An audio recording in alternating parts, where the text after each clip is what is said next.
ಎಲ್ರಿಗೂ ನಮಸ್ಕಾರ. ಇವತ್ತು ನಾವು ವಿ ಗ್ರಾಫ್ಟಿಂಗ್ ಮಾಡುವ. ಇದೆರಡು ದಾಸವಾಳ ಗಿಡದ ಮಧ್ಯೆ ವಿ ಗ್ರಾಫ್ಟಿಂಗ್ ಮಾಡುವ. ಮೊದಲನೇದಾಗಿ ಪ್ಲಾಸ್ಟಿಕ್ ಕವರು, ಟೇಪು, ಕತ್ತರಿ ಮತ್ತು ಚಾಕು ಬೇಕಾಗ್ತಾಯಿತ್ತು ಗ್ರಾಫ್ಟಿಂಗ್ ಮಾಡಲಿಕ್ಕೆ.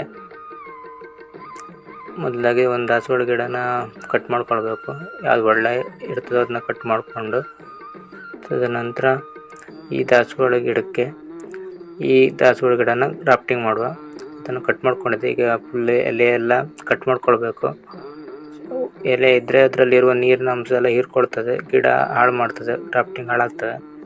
ಅದರಿಂದ ಮತ್ತೊಂದು ಗಿಡದ್ದು ಕಟ್ ಮಾಡಿಕೊಂಡು ಇಲ್ಲೆಲ್ಲ ಕ್ಲೀನ್ ಮಾಡ್ಕೊಳ್ಬೇಕು.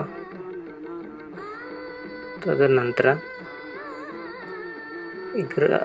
ಏನು ಗ್ರಾಫ್ಟಿಂಗ್ ಮಾಡಬೇಕು ಅದಕ್ಕೆ ಮಧ್ಯ ಸಿಗಿದ್ಬಿಟ್ಟು ವಿ ಥರ ನೋಡುವಾಗ ಇಟ್ಕೊಳ್ಬೇಕು.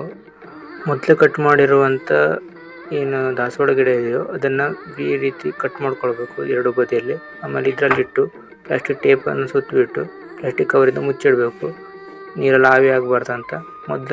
ಮತ್ತೊಂದು ಗಿಡಕ್ಕೂ ಇಲ್ಲಿ ಗ್ರಾಫ್ಟಿಂಗ್ ಮಾಡಿದ್ದು ನೋಡ್ಬೋದು.